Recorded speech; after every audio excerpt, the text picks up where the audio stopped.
හරි. එතකොට 36000 9න් බෙදුනහම 4000 ඉන්නේ නේද? එහෙනම් 4 වැඩි කිරීම 4000. එහෙනම් උත්තරේ රුපියල් 4 16 කියන්නේ 16000යි නේ. හිමාලට ලැබෙන්නේ. ඒතර ඔය විදිහටම අනිත් කෙනා කවුද? සුනිල්. සුනිල්ට ලැබෙන භාගය. එයාගේ භාගය ගත්තොත් 9යි 9න් 5යි. නම් එයාගේ මුදල 9න් 5 ගුණ කිරීම 36000 නේද? දැන් අපි 36000 9න් බෙදුනහම 4000යි කියන දන්නවනේ. නම් 5 ගුණ කිරීම 4000 දෙන්නේ රුපියල් 20000යි. හරි නේද? ඔය විදිහට එන්න ඕනේ. ගැටලුවක් තියනවද හදන විදිය?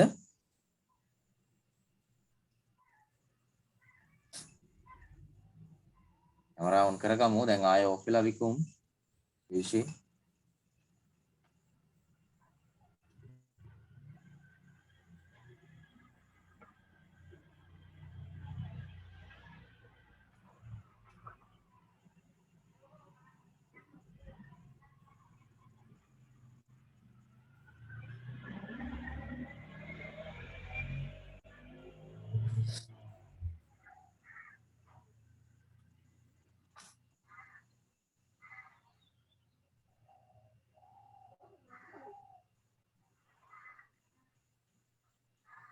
හරිද ළමයි?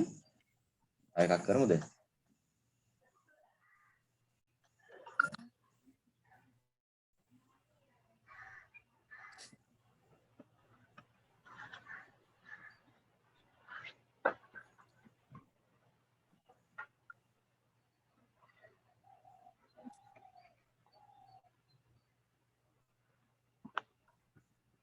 ඔලියන ඉන්නවද? නෑ නේ. හරි. හදා ගන්න යමු. තව ගානක් හදමු. මේකේ මේ අපි අනුපාතය විතරක් හදමු. හරි ගාන එන විදිය ඕනේ නෑ අපිට. අපි ඊට පස්සේ විභාග ප්‍රශ්න වලින් හදමු ඒවා. ප්‍රශ්න ලියා ගන්න දෙවෙනි එක. කෙටියෙන් දෙන්න. ABC යනු A, B, C කියලා යනු පුද්ගලයන් තිදෙනකි.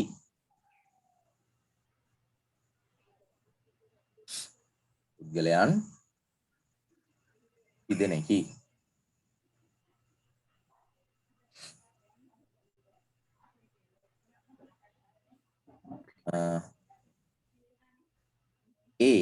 A කියන කෙනා හරි A රුපියල් 30000ක් යොදා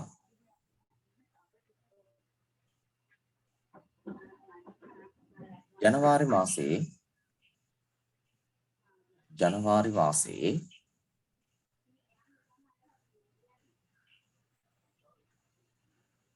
ව්‍යාපාරයක් අරඹයි.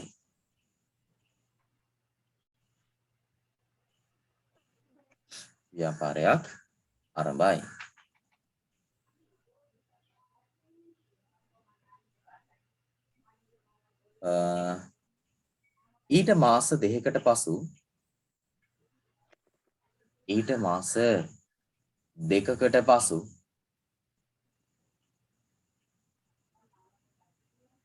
B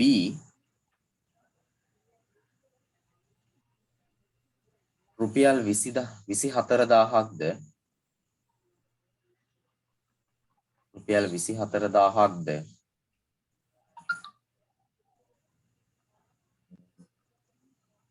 ඊටත් මාස දෙකකට පසු කියන්නේ B කියන කෙනාටත් තවත් මාස දෙකකට පස්සේ කියන්නේ හරි ඊටත් මාස දෙකකට පසු C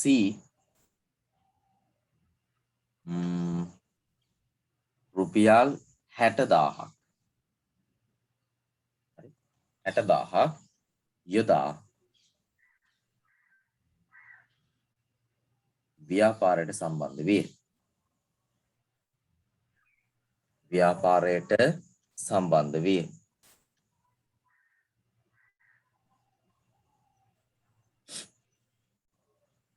ලාභය බෙදිය යුතු අනුපාතය සොයන්න. ලාභය බෙදිය යුතු අනුපාතය සොයන්න.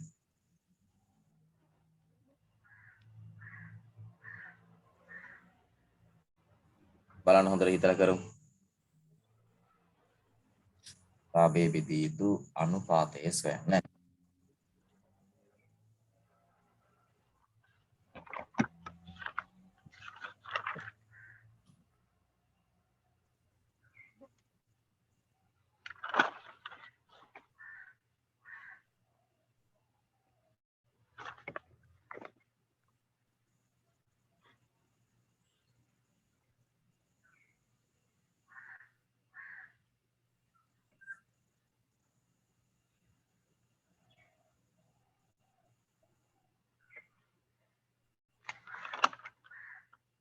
දැන් 3 දෙනෙක් ඉන්නවා.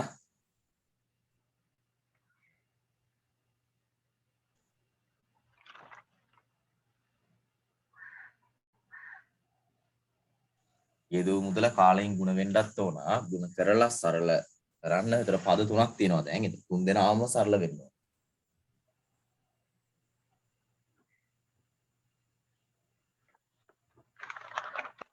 සර් මේ ප්‍රශ්න ලාභ මුදලක් නෑනේ.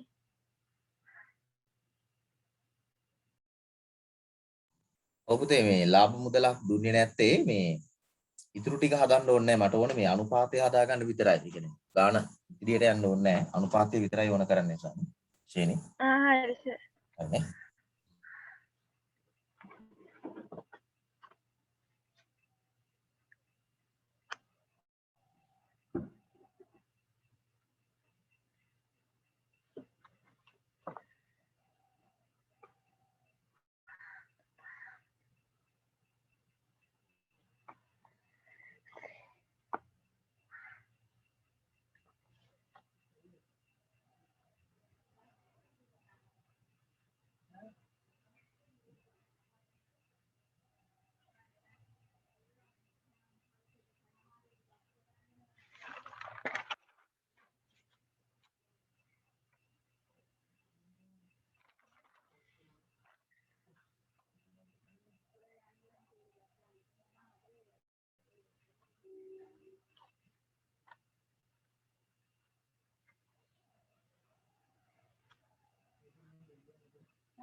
සර් අර බින්දු කපද්දී පළවෙනි එකේ බින්දු 4ක් තියෙනවනේ.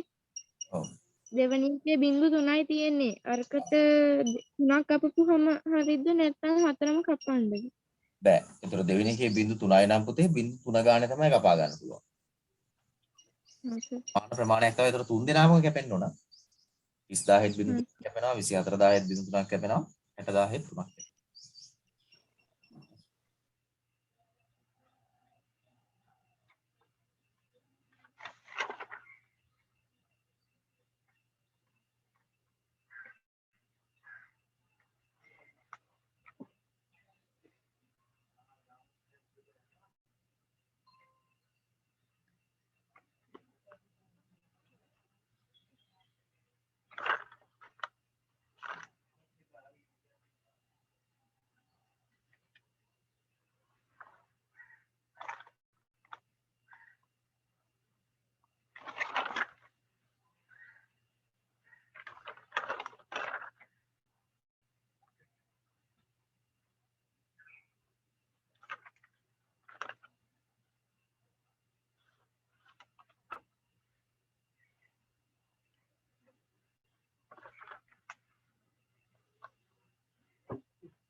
සර් මට උත්තරයක් ආව හරිද දන්න. නේද ආවේ? ඒට 5යි බීට 4යි සීට 10යි. රයි 5යි 10. සර් මට ආවේ 5 × 3 × 10නේ. 5 × 3 × 10.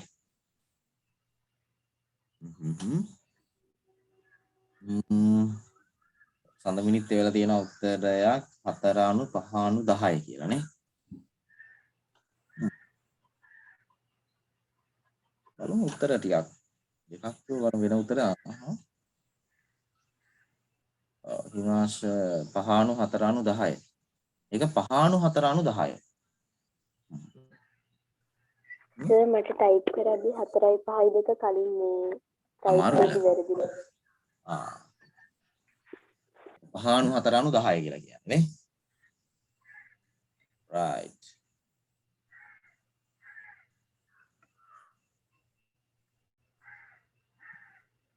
බලමු එහෙනම් හරිද? හදමුද? සර්. හදමුනේ. බලන්න A කියන කෙනා රුපියල් 30000යි කියලා කිව්වේ. හරියට සරල කරගන්න ඕන. 30000 වැඩි කරන්න කීයද මාස? 4කින් ඈ 30000 වැඩි කරන්න 12 න්නේ. අපිට ජනවාරි මාසෙට පටන් ගන්න සාමාන්‍ය මේක මේ අවුරුද්දක් අවසානයේ තමයි ලාභ ඒ ක්‍රමයට තමයි හැදෙන්නේ. අවුරුද්දකට බලන්නේ. අශේනි 4ෙන්ද වැඩි කරේ? ඔව් සර්. එතන තමයි වැරදි තියෙන්නේ. 12න් වැඩි වෙන්න ඕන පුතේ. අවුරුද්දකට අපි ගණන්නේ. 30000 වැඩි කිරීම 12. එයා ජනවාරි මාසෙන් පටන් ගත්තේ නිසා 12යි. 90 දැන් B කියන කෙනා 24000යි නේ. 24000 වැඩි කිරීම පුතේ එයා මාස දෙකකට පස්සේ එන්නේ. එහෙනම් මාස දෙකක් එයාගේ 10යි. වෙන්න ඕන. 10යි. 6යි. අනු C කියන කෙනා 60000ක් දානවා. හැබැයි තවත් මාස දෙකකට පස්සේ කියලා කියන්නේ පුතේ. එතන මාස කීයද යා? 8යි. 8යි කියලා එන්න ඕන නේද? මාස දෙකක් අඩු වෙන්න ඉපේ තවත් දෙකක්. ඔන්න ඔය විදිහට තමයි දැන් කාලය අඩු වෙවි ගියේ. හරි දැන් අපිට මේක සරල කරගද්දි දැන් 0.3යි කපා ගන්න පුළුවන් නේද? 30000 0.3කට 24000 0.3යි. ඒතර 60000 0.3ක් කැපිලා යනවා. ඒතර පුතා ඉතුරු වෙන්නේ 30 වැඩි කිරීම 12 24 වැඩි කිරීම 10 මෙතන පුතේ 60 වැඩි කිරීම 8 ඊයෙන්ද බෙදන්නේ කොහොම බෙදුවත් අවසාන උත්තරේ එකක් වෙන්න ඕන. හරි කට්ටිය එක එක විදිහට බෙදලා ඇති. එකක් වෙන්න ඕන. මේක බෙදෙන ලොකු ඉලක්කමක් කියන්නේ. ලොකු ටිකක්. එකපාර බෙදුවා ටිකක් ලොකු ඉලක්කමක් කියන්නේ. 3 දෙනාම බෙදෙන. 3 10 10 3 තවත් ලොකු එකක් තියෙනවා. 6ටත් වඩා ලොකු එකක් තියෙනවා. ඇයි 12 12න් බෙදෙනවා පුතේ. හරි. කොහොම බෙදුවත් අවසාන උත්තරේ එකක් වෙන්න ඕන. දැන් මම 12න් බෙදුවේ නෑ කියලා වැරදි කියලා හිතන්න එපා. ඔන්න 12න් බෙදුවා. බලමු අවසාන උත්තරේ කොහේ හරි නැත්තම් බෙදලා වැරදි. මෙතනත් 12න් බෙදුවා. හරි. ඊට පුතේ 12න් බෙදාද්දි මේ බලන්න 12ට 12 මෙතන කැපිලා යනවා. 12 ඒවා 1යි 24ට 12 ඒවා 2යි. හරිනේ 12 ඒවා 1යි මෙතන 60 බෙදෙන්නේ පුතේ 60ට 12 5යිනේ 12ක් 5 60යි. right දැන් බලන්න ඉතුරුනේ මෙතන 30 90 දෙක වැඩි කිරීම 10 90 මෙතන 5 වැඩි කිරීම 8 කියලා ආවා. right තව බෙදෙන සංඛ්‍යාවක් කියවමු එහෙනම්.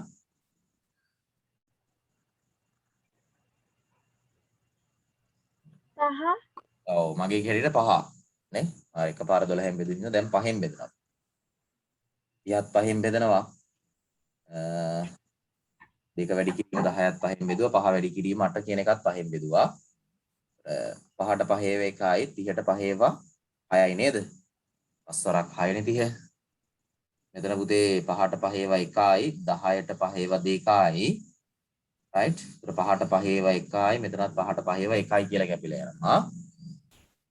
ඒතර බලන්න පුතේ දැන් ඉතුරුනේ 6 90 මෙතන 2 වැඩි කිරීම 2 90 මෙතන පුතේ 1 වැඩි කිරීම 8. ඒ 8 කියන එකනේ.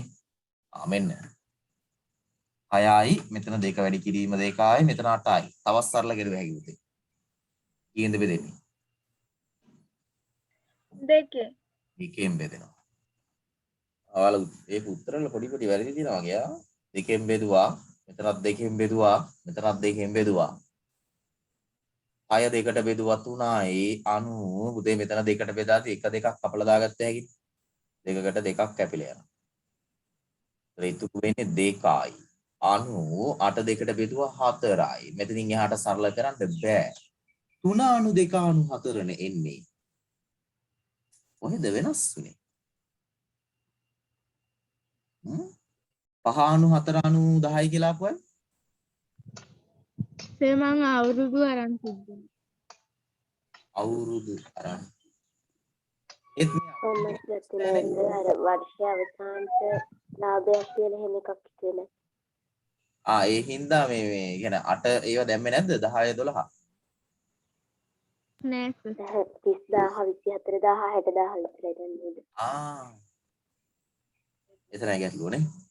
ඔව් මෙතන පුතේ මේ අවුරුදු අවසානයේ තමයි මේ ලාභය මේක ගාණ කියලා නැහැ තමයි ඒක ලාභය බෙදෙන්නේ අවුරුදු අවසානයේ කියලා. හරි.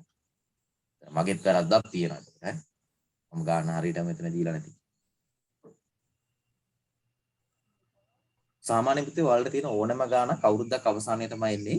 ඒ කියන්නේ ওই විදිහට ලාභයේ අවස්ථා මේ මුදල් යොදවන්නේ අවස්ථා තුනකදී නෑ. ඒ කියන්නේ එක එක කාලවලදී නම් අනිවාර්යෙන් ලාභය බෙදෙන්න ඕනේ අවුරුද්දක් අවසානයේ. හරි සාමාන්‍යයෙන් ඕනෑම මේ ව්‍යාපාරවලත් එහෙමයි පුතේ. හරි ඇත්තටම සාමාන්‍යයෙන් ලාභය බෙදිනවා අවුරුද්දක් අවසානයේ. ඒක වෙන්නේ ඔය විදිහට තමයි. ඒක තමයි ඇත්තම විදිහ. හරිද? නිකන් ගානට නෙමෙයි. සාමාන්‍යයෙන් අපේ රටේ හරි වෙනත් රටක වුණත් ලෝකේ යන්නේ ওই ක්‍රමයට තමයි.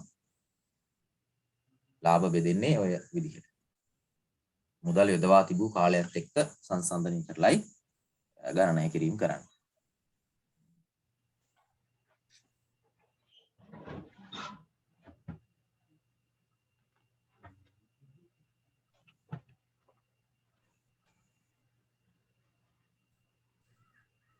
හරිද?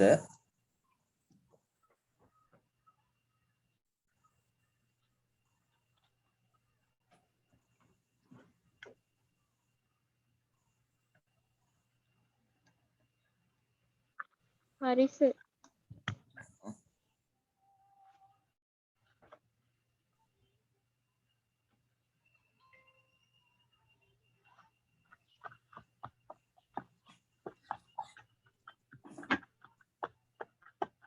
හරි. එහෙනම් පුතේ තව ඔයාලට තියෙන අනුපාතයක් තියෙනවා. අපි ඒකත් කරලම විභාග ප්‍රශ්න වලට යමු. එතකොට රටාව ඉවරයි මෙතන. අනිත් එක තමයි අනුමාත්‍රිකාව ලියාගන්න එහෙනම් සංයුක්ත අනුපාතය. සංයුක්ත අනුපාත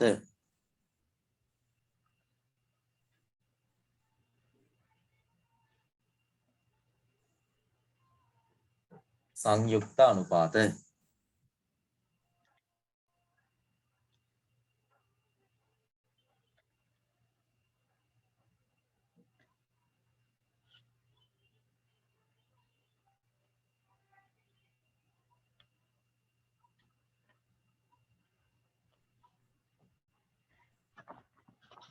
අපි බලමු මොකක්ද මේ සංයුක්ත අනුපාතයක් කියන්නේ.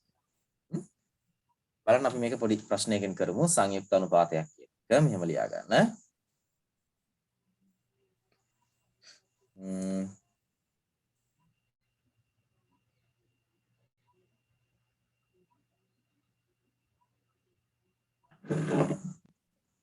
ලියන්න.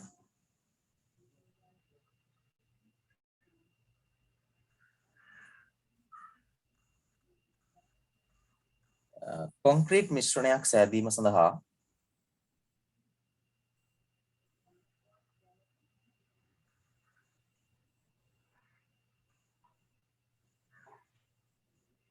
කොන්ක්‍රීට් මිශ්‍රණයක් සෑදීම සඳහා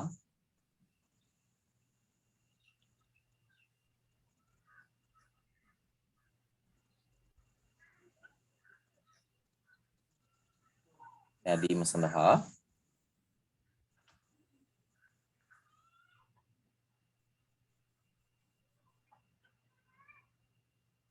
යොදන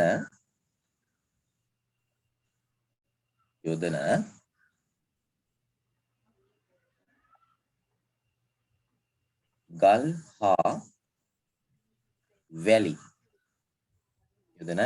හා වැලි අතර අනුපාතය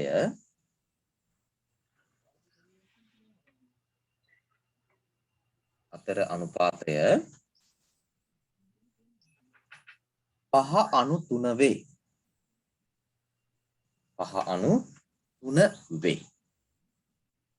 හරිද? කොන්ක්‍රීට් මිශ්‍රණයක් සෑදීම සඳහා යොදන ගල් හා වැලි අතර අනුපාතය 5:3 වේ. ඊට පස්සේ පුතේ ඒකටම ලියන්න. වැලි හා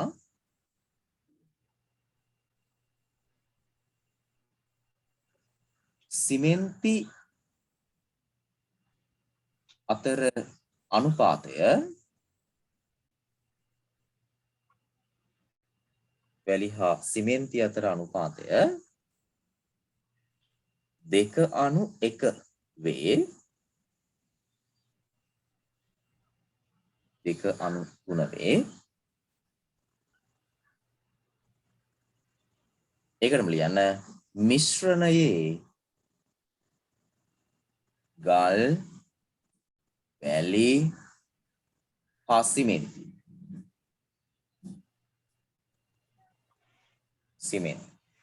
අතර අනුපාතය සොයන්න.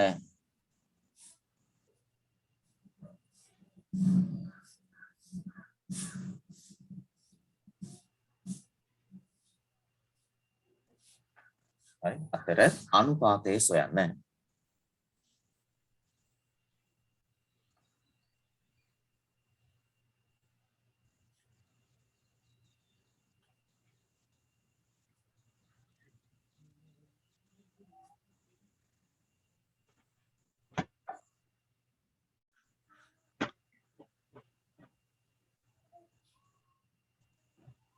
බලන්න පුතේ දැන් මෙතන කියන වාක්‍යය.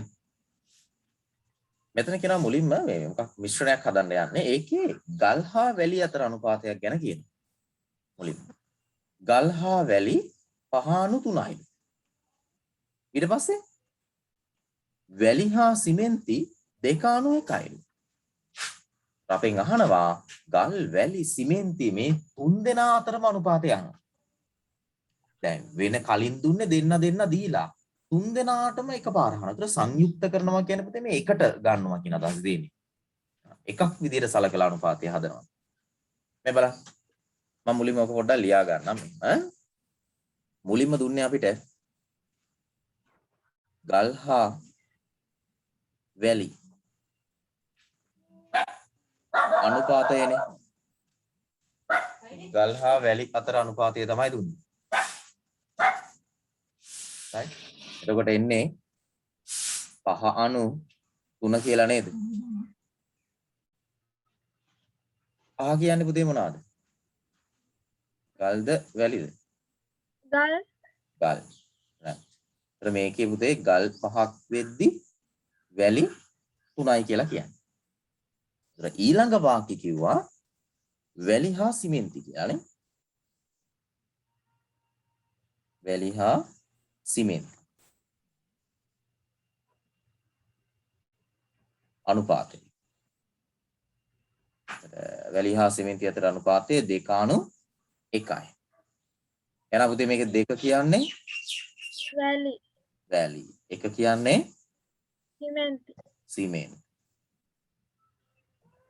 දැන් 3 දෙනා අතරම අනුපාතය හොයක්දි පුතේ අපි මෙන්න මෙහෙමයි කරන්නේ. දැන් මෙහෙම අනුපාතය ලියාගත්තාම අපිට පේනවා මේ අවස්ථා දෙකේදීම එක જાතියක් ගැන කියවෙනවා. හැමතිස්සෙම එහෙම වෙන්න ඕන නැත්නම් හදන්න බෑ. එක જાතියක් ගැන කියවෙනවා දෙකේදීම. කවුරු ගැනද කියන්නේ? දෙකේටම වැලි. වැලි. දෙකටම අයිති මේ වැලි කියනවා. නේ? පළවෙනි එකේ වැලි 3ක් තියෙනවා, දෙවෙනි එකේ වැලි 2ක් තියෙනවා. හරි? මේක සංයුක්ත අනුපාතයක් විදියට ගන්න නම් පුතේ මේ අනුපාතයේ තියෙන වැලි ප්‍රමාණයන් දෙක සම කරන්න ඕන. අර හරයන් සමාන කරනවා වගේ. මෙතන වැලි 3ක් තියෙනවා මෙතන වැලි 2ක් තියෙනවා. මේ අගයන් දෙක සමාන කරන්න. මොකද කරන්නේ? අනුපාතයක පද සමාන කරන්න නම් භාග සංඛ්‍යාව වගේමයි. මොකද කරන්නේ? ගුණ කරනවනේ. ගුණ කරන්න තියෙන්නේ. හරයන් සමාන කරන විදිහටම ගුණ කරන්න තියෙන්නේ. එහෙනම් මට කියන්න 3 කීයෙන් ගුණ කරොත්ද 2 කීයෙන් ගුණ කරොත්ද මේ දෙන්න සමාන වෙන්නේ?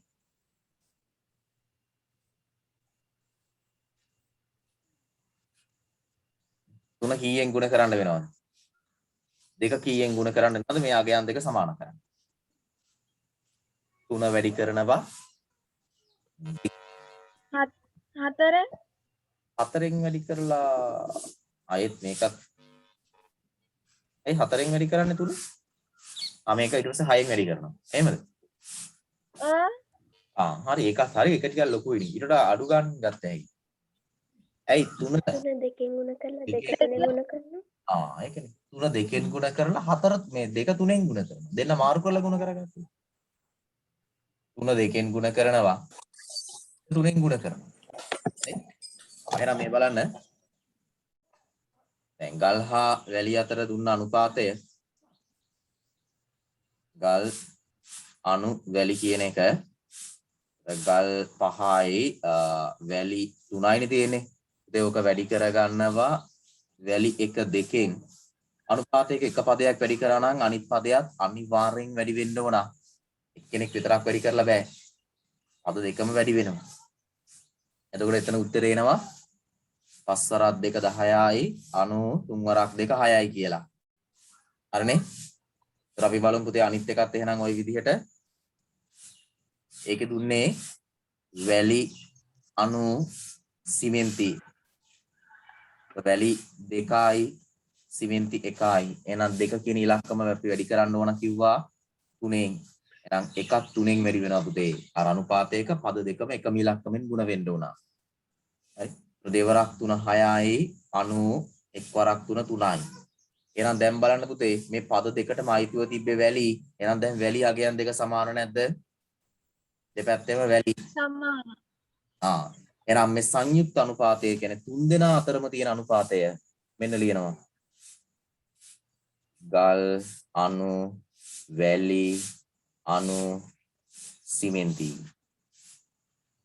right? සමාන කරාට පස්සේ පුතේ දැන් මෙතන ගල් කීයක් ආවද? 10යි. ආවනේ ඔව්. ඒතර ගල් වෙනුවට 10. අණු වැලි වෙනුවට දැන් දෙන්න ගාවම 6 6යි. එතකොට මෙතන 6යි කියලා ලියන්න තියෙනවා. මොකද දෙපැත්ත සමාන වුණා. එතකොට 6යි. අණු සිමෙන්ති කීයක් ආවද? 3යි. 3යි. right. ඔන්න ඕක තමයි සංයුක්ත අනුපාතය. බලන්න. දුන්න අගයන් වෙන වෙනම දීලා අපි එහෙකට අරගෙන ලියනවා. ගල් හා වැලි අතර දුන්නා, වැලි සිමෙන්ති අතර දුන්නා. මේකේ අනිවාර්යෙන් දෙපැත්තෙම ඉන්න කවුද කියලා හොයාගන්න. ඊට පස්සේ යාව සමාන කරන්නයි ඕනේ. හරි. ඔකට තමයි සංයුක්ත අනුපාත කියලා කියන්නේ. හරිද? හදපු විදිය ගැටලුවක් තියනවද?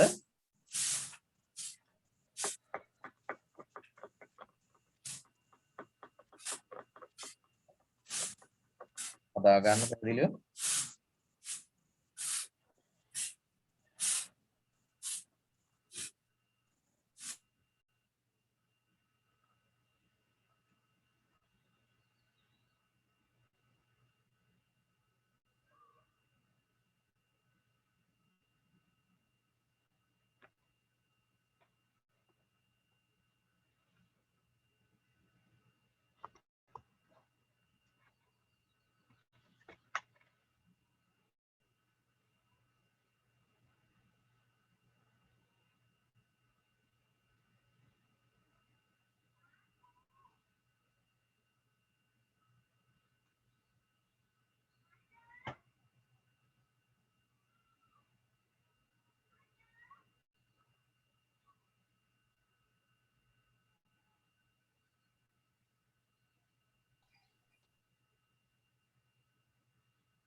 හරිද?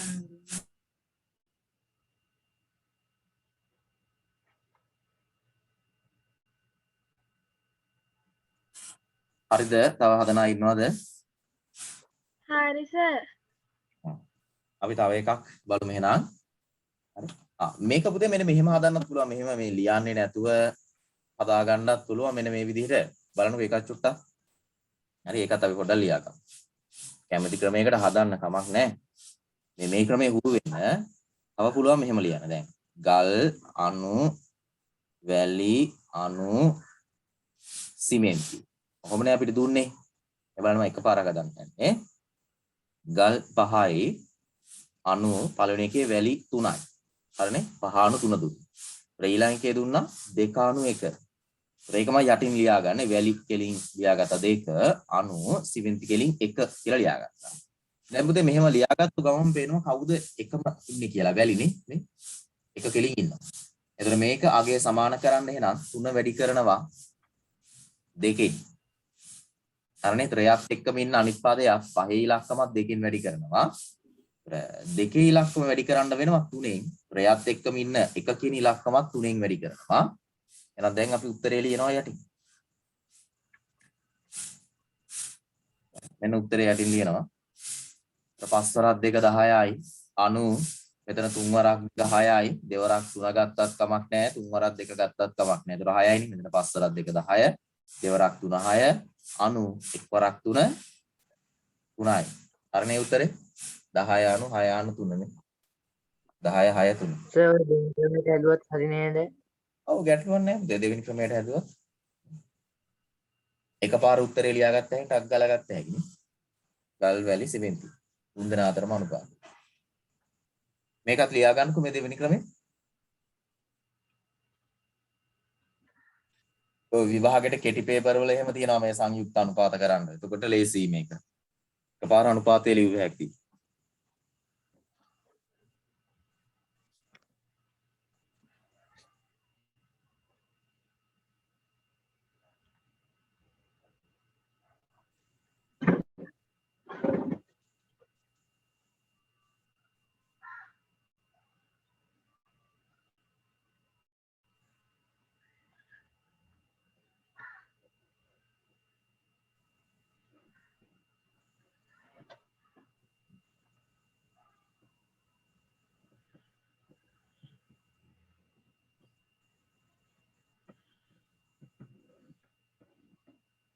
හරිද?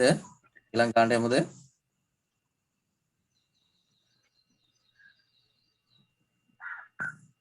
හරි නේද? හැමෝම ලියලානේ තියෙන්නේ. හරි. නේ? right. ගගනේ හරි නේද? ලියාගත්තද අරක? නෑ සර්. ලියා ගන්න පේන?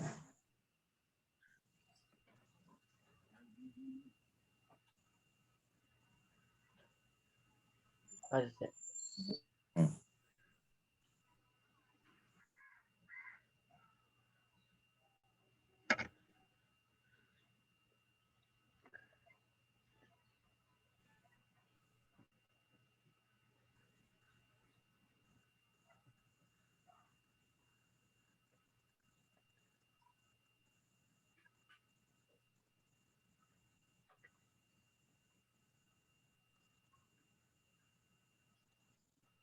තව එක ගානක් අපි හදලා මේකේ ඊට පස්සේ විභාග ප්‍රශ්න වලට යමු.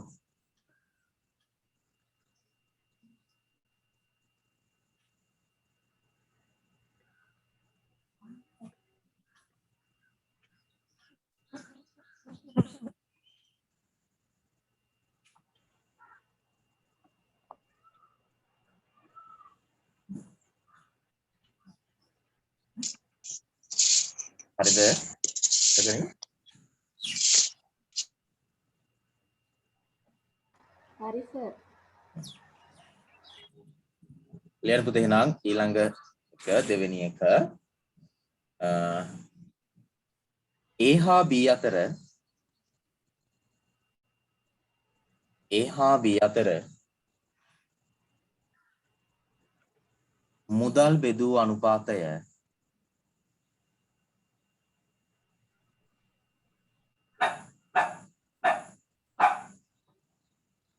A හා B අතර මුදල් බෙදූ අනුපාතය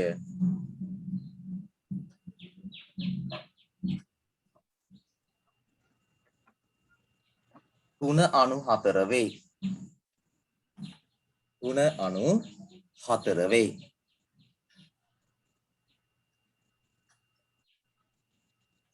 හරි. ඊළඟට B හා C අතර මුදල් බෙදූ අනුපාතය 2/5 වෙයි. 2/5 වෙයි. නම්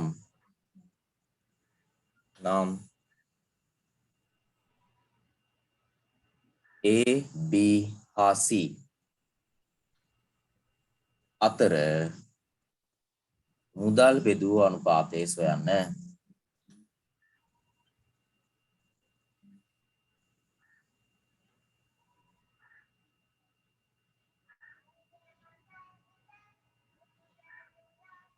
A B හා C අතර මුදල් බෙදූ අනුපාතය සොයන්න.